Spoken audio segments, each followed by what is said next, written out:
beginner guides, basically. Let's see. But before that, I'm gonna eat chips. Hum. Yeah. You guys, eat something, stretch a little bit, and grab something to drink. And if you're a hardcore Genshin player, then take some notes. Yeah. We're opening this one. My war. Number 1. Traveler. You get this character at the beginning of the game. And this character is my favorite character recently. I love to use him. Before we start about anything else, do not worry about constellations, you will get them with progression of the story. Don't worry about anything too much, right? But the first constellation is very good. It pulls enemies towards you when you use your elemental skill. This one is nothing too important, it's just kills regenerate 2 HP for 5 seconds. And that's only with your elemental skill, so basically a little bit of healing. You can just forget about this. The first talent that you can unlock by reaching level 40, I think, is this one, Slitting Wind.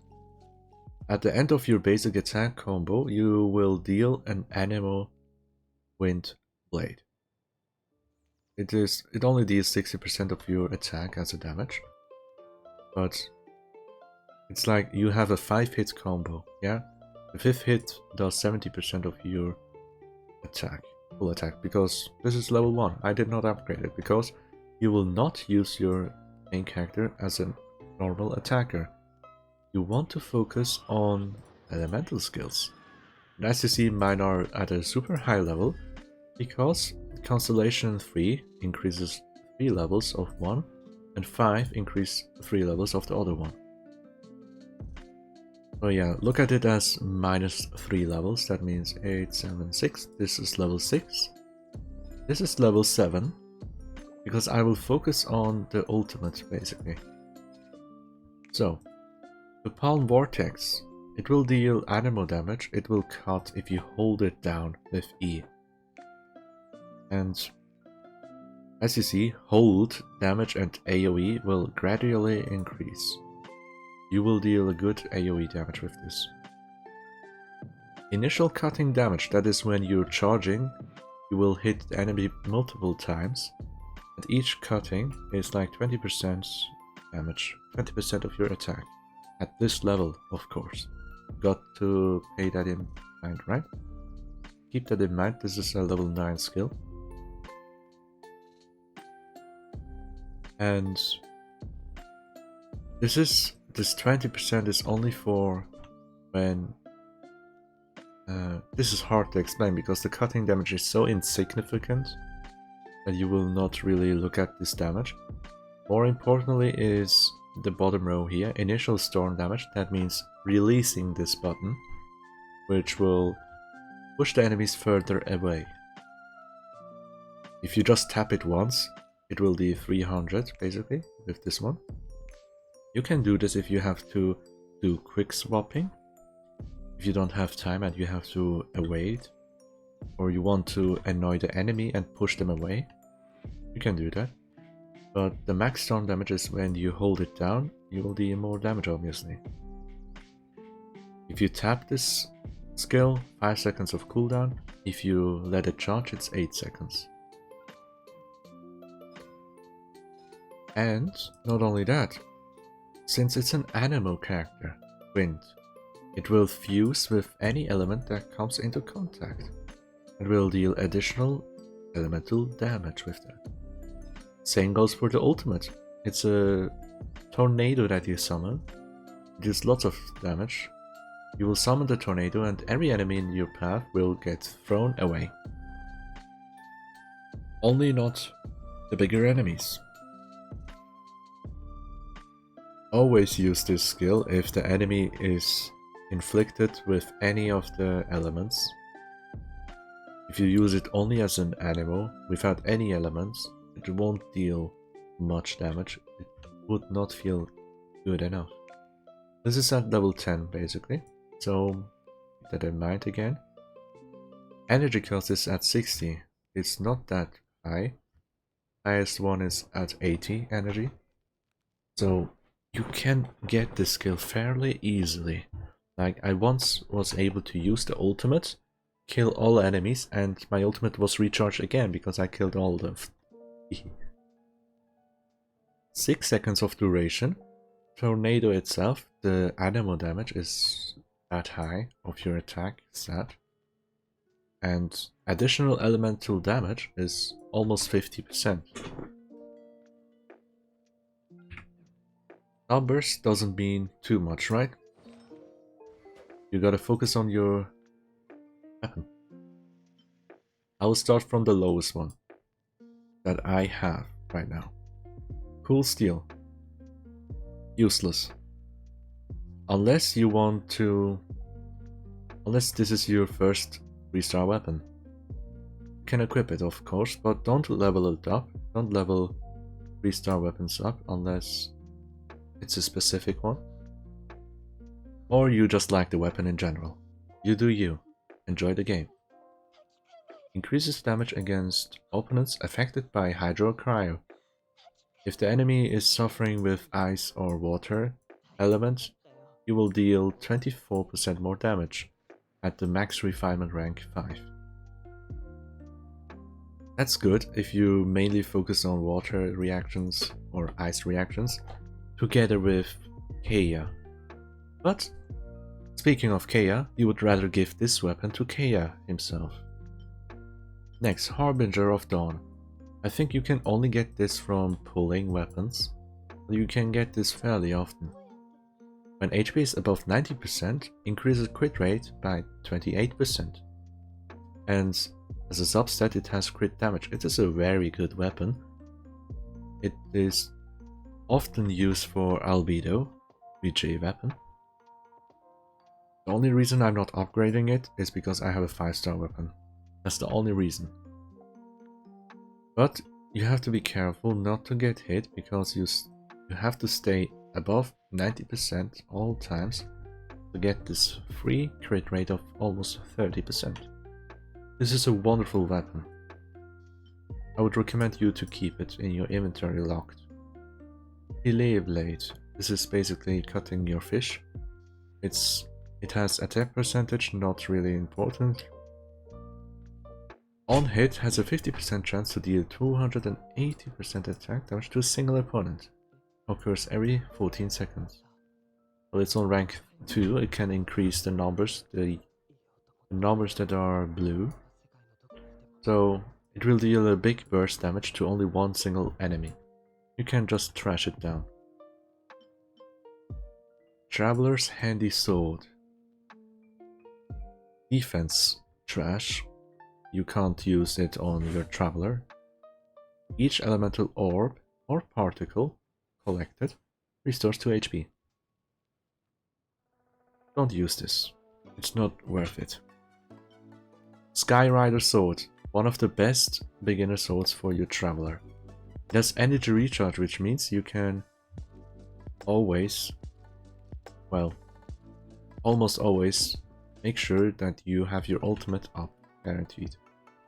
Not only that, but also using an elemental burst, that means your ultimate, your tornado, grants a 24% increase in attack and movement speed for 15 seconds.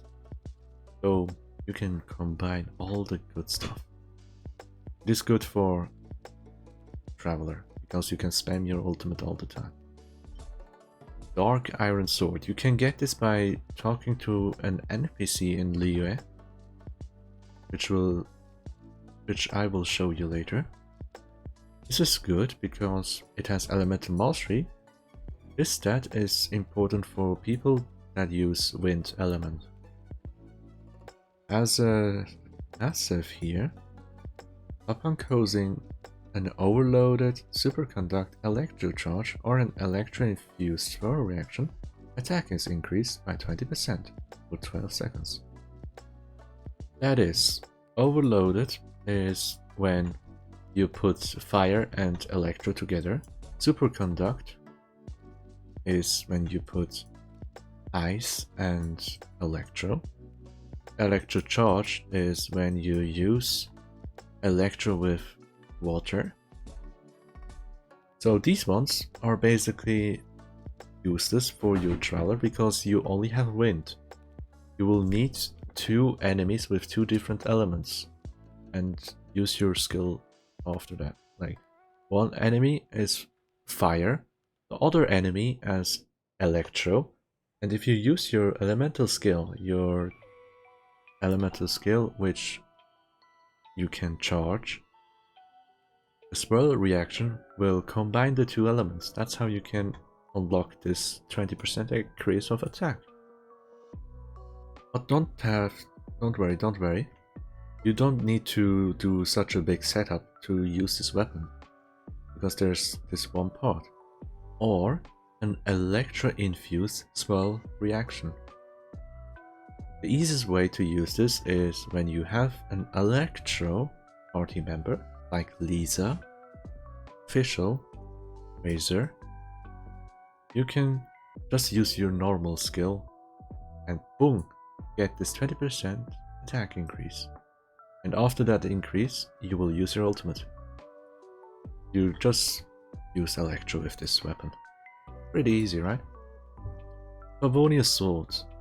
Now we're going on to 4-star weapons that I have. Energy recharge is nice. The critical hits generating small amount of energy is trash. All the Favonius weapons, you should not use them unless you really love them. I don't feel like they are really that good. I would honestly use rather this or Harbinger of Dawn. These 2 3-star weapons is better than this Favonius sword in my opinion. The next one is an event sword. It's defense. You can just dismiss it because nothing about this weapon will actually help your traveler, because none of your skills scale with defense. The passive here is elemental skill damage is increased by 40% of your defense. And it will only trigger once every 5 seconds. This sword is basically only made for albedo. And if you missed it out, you can't get it. So don't worry about it. It's not a big miss. Prototype Rancor. You will get this after you play for a while, like Adventure Rank 20 or so, I don't know. The story will give you this weapon one day for free, and you can craft this weapon as well, which is why mine's at rank 3. This increases physical damage, that means normally attacking, which is not technically good for the main traveler. The only reason why you would get this is for the base attack. You have a higher base attack than, say, Dark Iron Sword or even the Skyrider. This one has super low base attack. So not only the base attack, but also the passive is good enough. On hit, normal or charge attacks increase attack and defense by 6% for 6 seconds, maximum full stacks. At rank 3, this will mean 20% of increase of attack after hitting the enemy a few times, like 4 times. It's just good if your character's on the field more often. It's not terrible. Also, this weapon's design really fits the traveler. Just look at this color scheme. Wonderful. Next, Sacrificial Sword. One of the most important weapons that you have to keep. Energy recharge is through the roofs. It has super high energy recharge. Spam your ultimates. And also, the passive is you have a chance to end your cooldown of your elemental skill. So you can use your elemental skill twice. What does that mean? More damage and more energy recharge, that means. You can charge your ultimate much faster. And also it has a cooldown of 30 seconds at rank 1. It is wonderful, but I keep it on the water boy for a reason. He has high cooldown. And now, my 5-star sword. Nothing much to mention other than crit damage being a super nice substat and a high base attack because it's a 5-star weapon. What you can do in the early game is go to the Mondstadt Cathedral. You can get there pretty early, the first hour of your gameplay. Why? Because you can get the free 4-star artifact. And at the beginning levels, you will hardly ever get any artifact. Until you can farm for 4-star artifacts, it will take a long time. I'm wondering, is Yanfei good? If you want to play Yanfei, if you like her, then play her. She's good if you like her. So yeah, you gotta talk to Victoria and press, I feel like, the bottom one here. And after talking to her a little bit, she will give you a 4-star artifact that I have already used up, I feel like. Did I? Yeah. She gives a decent 4-star artifact. It's pretty good for a beginner push.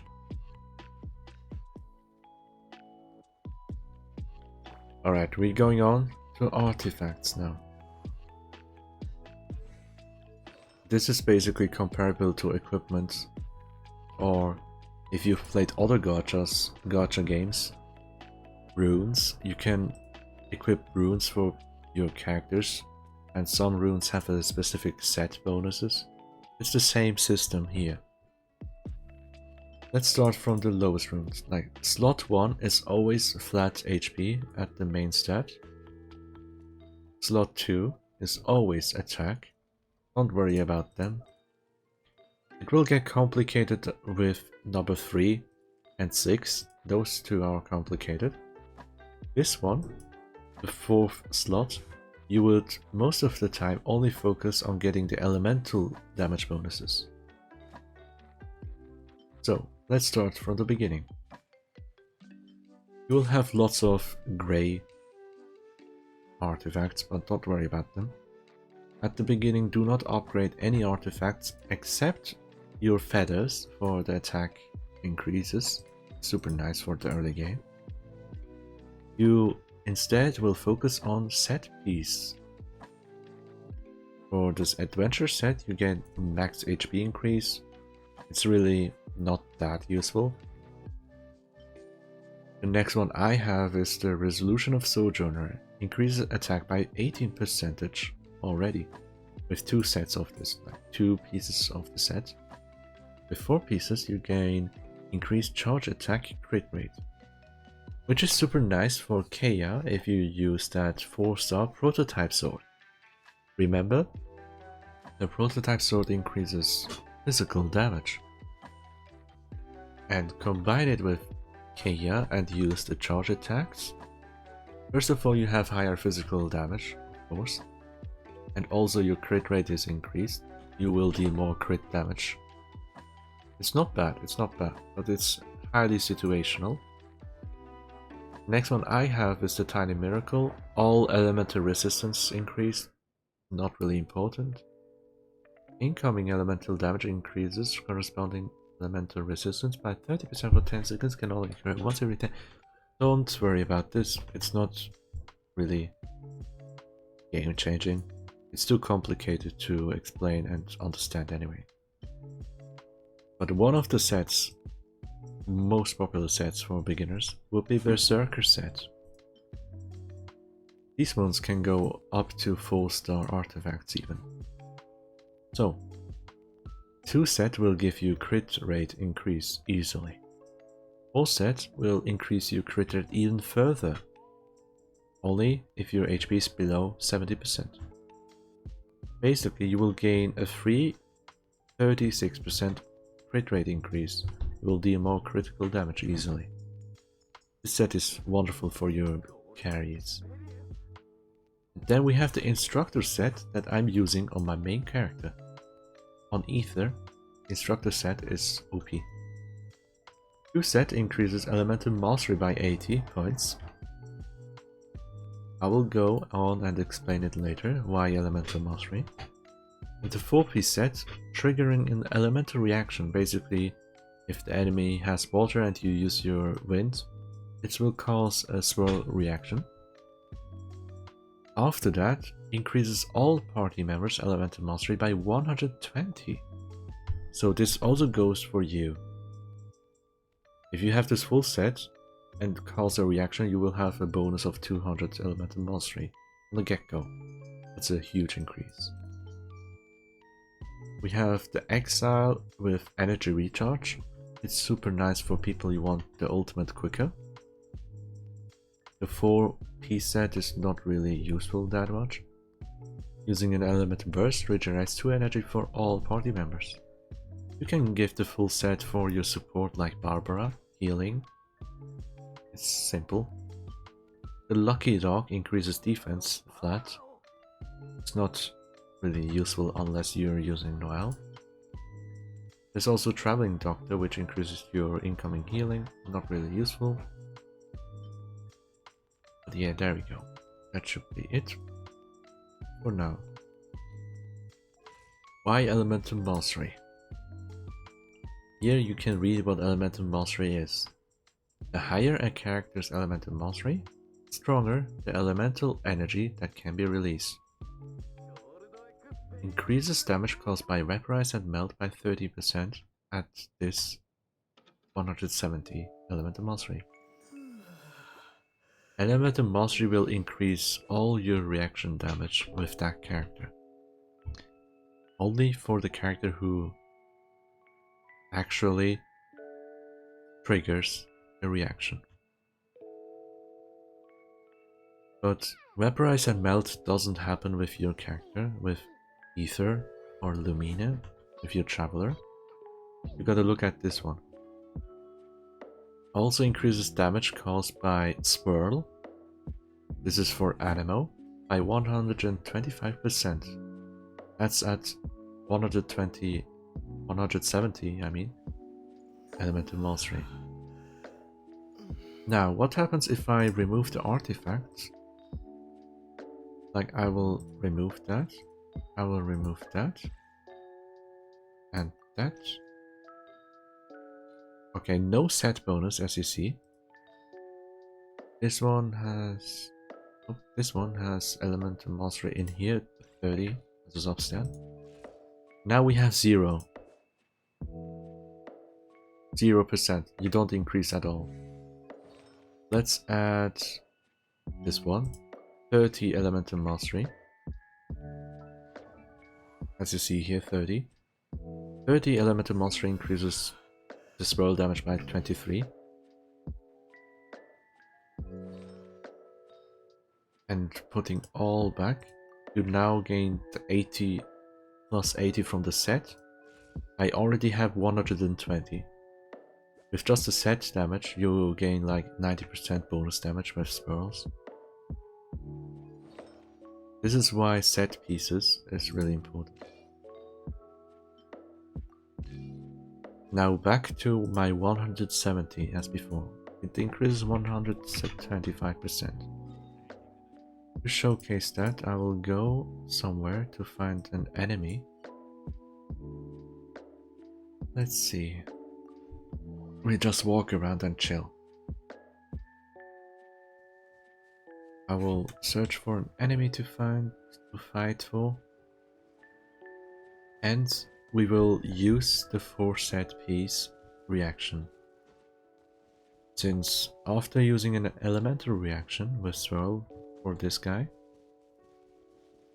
for all party members, Elemental Mastery will be increased by 120. That's a lot. As you see, only 120 Elemental Mastery increase will increase your elemental reactions a lot. And honestly, for the beginner character, you just want to push Elemental Mastery and energy recharge occasionally. for using your ultimate more often.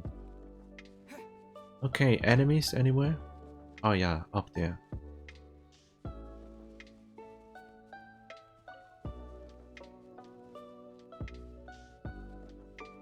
Okay. We can quickly test it out with this guy because he has fire in his hand. Okay, I used this artifact set. I triggered an elemental reaction. Elemental mastery is now increased to 290. Right?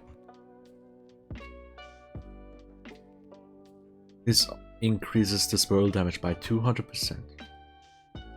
Like it was 125% before, right? Now, if you do it again, we will see a higher number. The swirl damage is in a different color.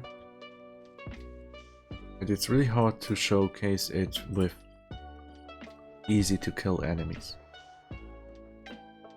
So basically, for your traveler, you gotta focus on getting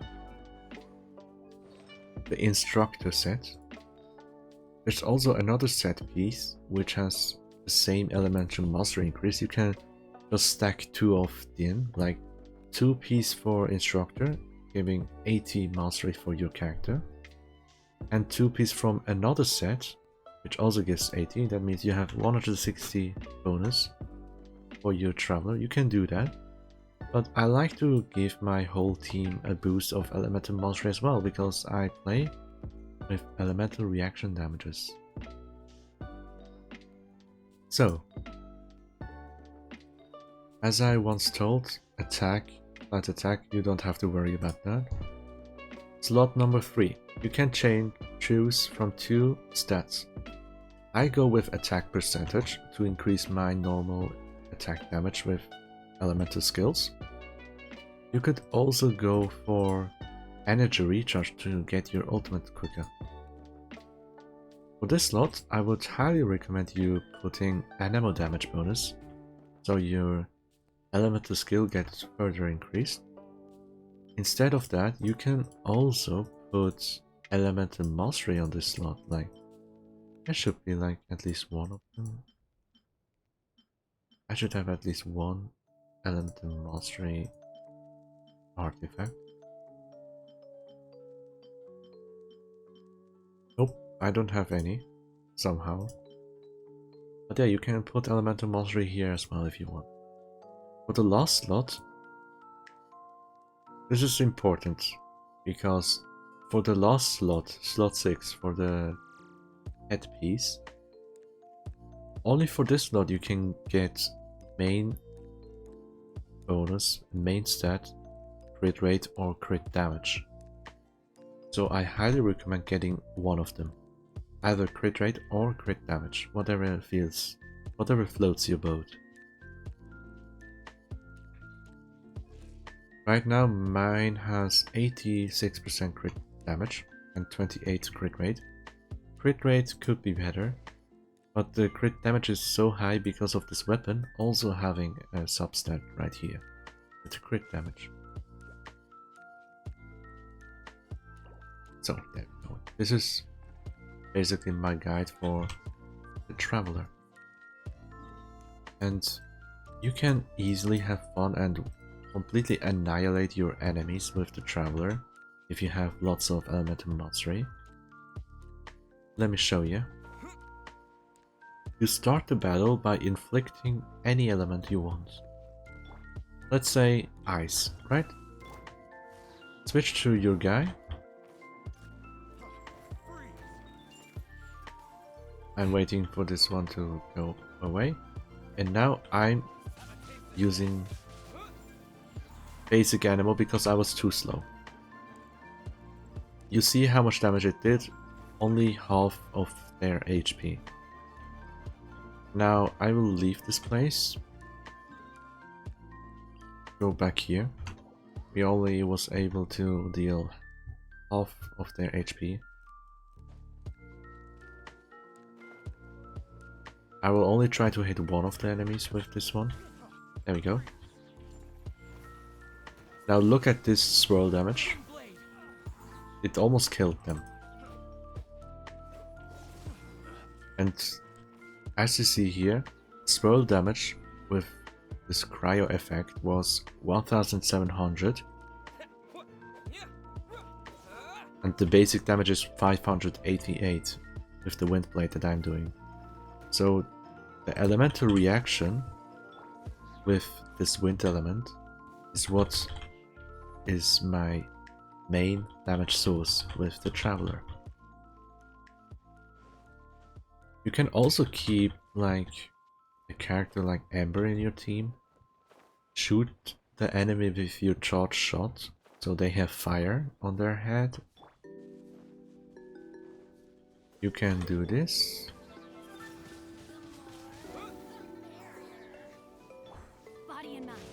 A good partner for Kaya is Shinchu, because you can permanently freeze together. As you see here, the enemy is completely frozen forever. If you have pulled Shinchu, you basically won the early game. You always have to, well, you don't have to, but yeah. Yeah. Don't worry. So yeah, if you have Shinchu, I highly recommend pairing it up with Kea because you can do this permanent freeze comp. You can just make the enemies stay in a frozen state and attack them. Your ultimate damage will just kill them off. Time to act. They are great.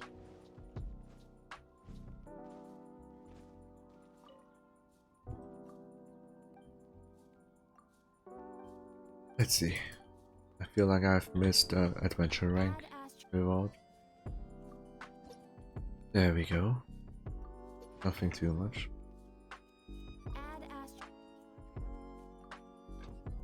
I just wanted to originally quickly explain why each of the main characters that you get, the free-to-play characters, are amazing. But honestly, I accidentally just went on and on talking about the first character that you get, because it is truly underrated. Just because your Traveler is the first character that you play doesn't mean he's trash. You can make it really strong. Just look up Ether mains, Traveler mains on YouTube doing solo damages. You can stack up the damages. You really gotta put your artifact sets in place. That's the golden rule. First of all, get a good weapon. You can get this Skyrider sword as I explained earlier. It is wonderful, it is wonderful, and I even upgraded it long enough. Dark Iron Sword is free to get, it has Elemental Mastery already here as the substat. And you will always use swirl reactions with your Traveler anyway. Also, it fits perfect with your aesthetics. I don't know what else you want. The only bad thing is you will not get any refinement ranks. This one, because you can only get it from one NPC so far. Unless my information is outdated, I wouldn't know anything else. Speaking to NPCs can be really helpful, since you can always find a random thing they want to give to you. Let me see if Koiri gives me something. So, I feel like I've educated you guys enough with Asaki, with Traveler. Traveler is just OP. Like, the good thing about Traveler is, and I have to spoil it for you. It's not a big spoiler because you can get it after Storm Terror as well, don't worry about it. In Liyue, you will see statues of the 7 Geo. If you interact with that, you are able to switch your element of your main character to Geo. That means you can use Earth element. And in Inazuma, the place I was before, you will be able to learn Electro Element. You can switch your elements. Unfortunately, not in a fight, because you have to interact with the statue first to switch your elements. So upgrading your main character is not a bad thing at all. That means you can just switch your elements easily if you ever need a different element. So far, from all these 3 elements, I like Anemo, I like Wind element the most. And it's the most fun to play, for Traveler especially.